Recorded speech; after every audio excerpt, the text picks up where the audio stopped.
Thomas Edison is a name everyone knows. People call him the Wizard of Menlo Park. They say he invented the light bulb and the phonograph. He built an empire. His face is famous. But the real story of invention is more complicated. It is rarely just one person. Many people work on similar ideas at the same time. This was especially true in Edison's era. The patent system made things competitive. It was a race. People rushed to register their ideas. And sometimes they stepped on others' toes. This led to many fights. Lawsuits were common. The companies battled each other. Inventors fought for credit. So the idea of one person inventing everything is not quite right. It makes a good story, but it isn't the whole truth. The image of Edison as a lone genius who had breakthroughs all by himself is a powerful one.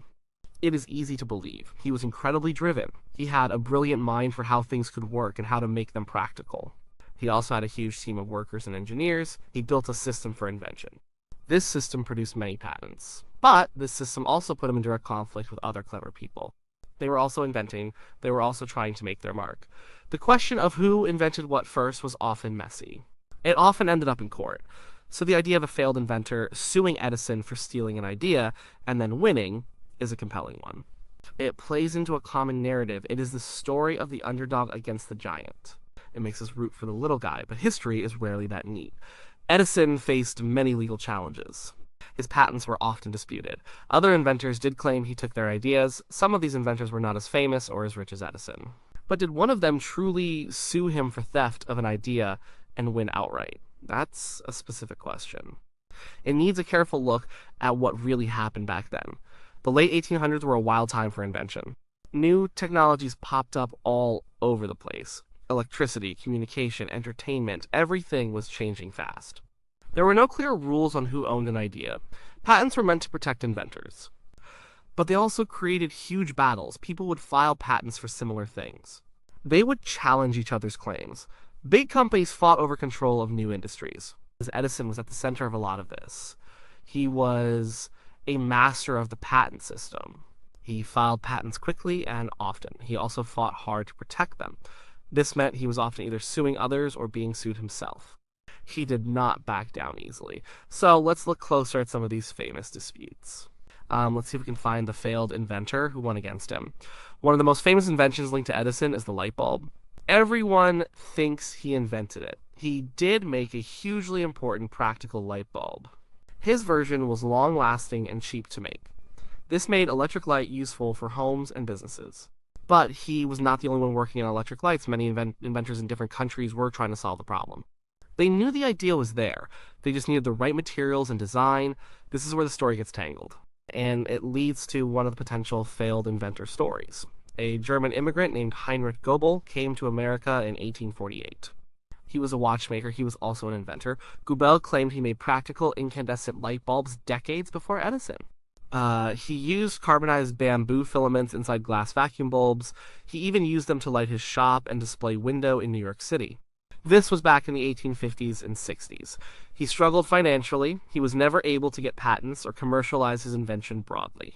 So, by many standards, he was a failed inventor. Years later, in the 1890s, Edison's electric light company was huge. It had valuable patents. Other companies wanted to compete. They looked for ways to challenge Edison's patents. They found Goebel. His story was a gift. They brought him forward. They said, look, this man made it first. Edison's patent is not original. It is invalid. Goebel was old and poor by this time. He was asked to testify in court. He showed off his old bulbs. He told his story. He said he had made them work. This seemed like a perfect case for a failed inventor to get credit. But Goebel himself did not sue Edison.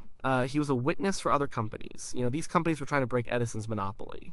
The courts listened to Goebel's story. They looked at his bulbs. But they were not convinced enough to invalidate Edison's main patents based on Goebel's claims. The judges found problems with the evidence. They questioned if Goebel's bulbs were truly practical or long-lasting. They worried about how well his memory served him after so many years. So, while Goebel's story is compelling, he never sued Edison, and he did not win in court. His claims were used by others, but they mostly failed to overturn Edison's patents. Another important inventor in the light bulb story was Joseph Swan. He was British. He was a successful scientist and inventor in his own right. He worked on incandescent lighting at the same time as Edison. Swan developed a working light bulb in the 1860s and 1870s. He showed his own long-lasting carbon filament bulb in England in 1878. This was before Edison filed his key light bulb patent in 1879. Swan was not a failed inventor at all. He was a prominent figure. But there was still a major patent battle between Swan and Edison. Edison's company claimed patent rights in England. Swan fought back. He believed his work came first. He sued Edison's company for patent infringement in the United Kingdom, and in this case, Swan did win. The British courts actually revoked Edison's UK patents for the light bulb. They found that Swan's prior work meant Edison's patent in England was not valid. This was a significant legal victory for Swan. What happened next is a good example of how these big patent disputes sometimes ended.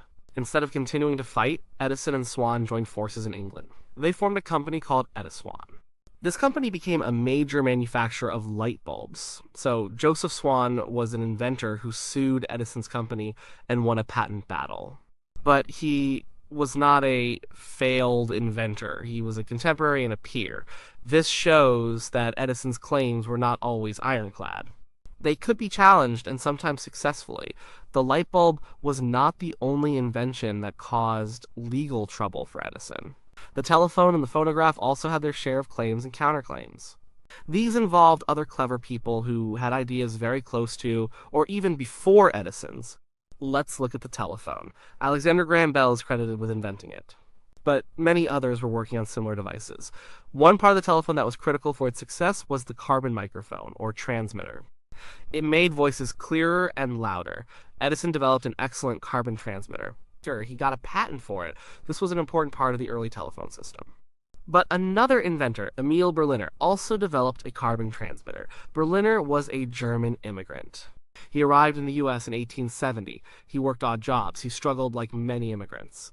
But he was very interested in science and sound. He eventually got a job at the Bell Telephone Company. Berliner's carbon microphone used a loose contact principle. It was different from Edison's, but it was very effective. The Bell Telephone Company bought Berliner's patent. Then a huge legal battle started.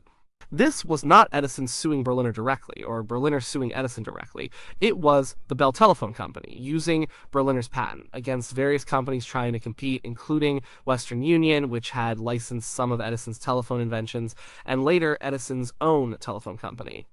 The legal fight over the carbon transmitter went on for a very long time. It was one of the most complex patent cases of the era. The question was, who had priority for the carbon microphone principle? It wasn't about outright stealing. It was about who filed what first, and what exactly their patent covered. Edison's patents were strong, and Berliner's patent was also very strong. The Bell Telephone Company fought hard to protect Berliner's patent. They believed it was essential. This long legal battle eventually went all the way to the US Supreme Court. The Supreme Court upheld Berliner's fundamental patent for the loose contact carbon transmitter. This was a huge win for the Bell Telephone Company. It effectively secured their control over the vital microphone technology for telephones. So, while Berliner himself didn't sue Edison directly and win a personal judgment against him for theft, his crucial invention was at the heart of a massive legal war, where a court ultimately ruled in favor of his patent's validity and importance. Berliner, through his work for Bell, effectively won the patent battle over the core carbon transmitter idea against competitors, including those using Edison's inventions. And Berliner, initially a struggling immigrant, became a key figure in telephone technology. So he was not a failed inventor in the end, he was a very successful one. His story shows how complicated invention was, and how the legal system decided who owned what. It was less about personal theft and more about the boundaries of patent claims. It was about prior art, specific designs, and the race to the patent office. The legal landscape in Edison's time was a true maze. Patent litigation was incredibly expensive. It took years, sometimes decades. It required teams of lawyers. It meant mountains of evidence and testimony. For someone without significant resources, a lone failed inventor trying to sue someone like Edison directly and win outright for stealing an idea was a near impossible task. Edison had the money, the lawyers, and the infrastructure to fight every battle. So when we talk about winning against Edison, we need to be precise. It rarely meant a judge declaring Edison a thief. It often meant 1. A court ruling that Edison's patent was too broad. This would narrow its scope. 2. A court ruling that someone else's patent or prior art, like Goebel's claims, invalidated Edison's patent in a specific area. This happened with Swan in the UK. 3. A court ruling that a competitor's invention did not infringe on Edison's patent, or that their patent was valid alongside Edison's. 4. A settlement outside of court. This would often involve one company licensing another's technology, or merging their interests. The Edison Company is a good example of this. These were not always clear-cut personal victories over Edison. They were often corporate battles over vast sums of money and control of emerging industries. The goal was to secure market share. It was not always about personal credit for an idea. The legal system focused on the specifics of the patent claims. It focused on the earliest filing dates. It focused on the actual working models. It was not set up to settle moral claims of idea theft. In the cases of Goebel or other lesser-known inventors, the lack of commercial success or official patents hurt their chances. The legal system rewards those who patent their ideas. It rewards those who develop them for the market. Goebel's personal story was sad, but legally his claims faced too many hurdles to overturn Edison's well-established patents in the US. The burden of proof for prior art was, and still is, very high. It needed continuous, documented work. It needed clear intent to commercialize. So, the notion of a simple failed inventor sues Thomas Edison for stealing his ideas and wins is largely a romanticized idea. The reality was far more complex. It was a legal chess match. It was about technical details. It was about business strategy. It was about who had the resources to fight for years. Edison was a fierce combatant in this arena. He understood the rules of the game. He used them to his advantage. His teams were always looking for new ideas to patent. They were also looking for ways to protect existing ones. Let's bring this all back to the original question. Did a failed inventor sue Thomas Edison for stealing his ideas and win? No, not in the simple direct sense that a movie might show. There is no historical record of a struggling, overlooked inventor personally suing Edison for theft of an idea and winning a clear personal judgment against him for that specific charge. But this doesn't mean Edison's path was clear of challenges. Far from it. As we have seen, his patents were constantly under attack. And other inventors, some more successful like Joseph Swan, did sue Edison's companies and won legal battles that limited Edison's patent claims. Swan's victory in the UK forced a joint venture at Swan. It effectively acknowledged Swan's prior work. Emile Berliner, initially a struggling immigrant, saw his crucial invention, the carbon microphone, become the subject of immense patent litigation. The legal decisions favored Bell, who held Berliner's patent, against competitors that included Edison's interests. This was a win for Berliner's invention, even if not a direct personal lawsuit by Berliner against Edison himself. It was a testament to the validity and importance of Berliner's specific contributions. The real story of invention in Edison's era is a messy one. Many clever people often worked on similar problems at the same time.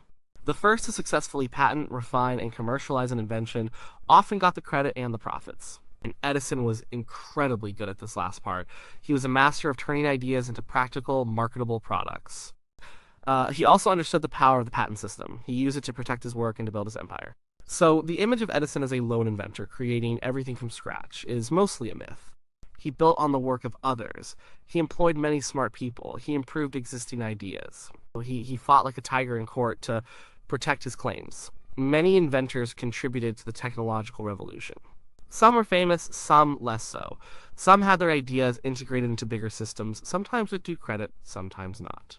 The failed inventor narrative is a powerful one because it speaks to fairness. It speaks to the idea that credit should go where credit is due, but the legal system of the late 19th and early 20th centuries was not always set up to deliver that kind of moral justice. And it was about legal rights, patent claims, and commercial advantage, while no single failed inventor had a decisive personal victory over Thomas Edison for stealing an idea. The historical record shows that Edison's claims were often challenged, sometimes successfully, by others who had contributed significantly to the same fields of invention. This shows the complex truth of how innovation really happens. It is rarely just one person. It is often a struggle, a race, and a legal fight among many.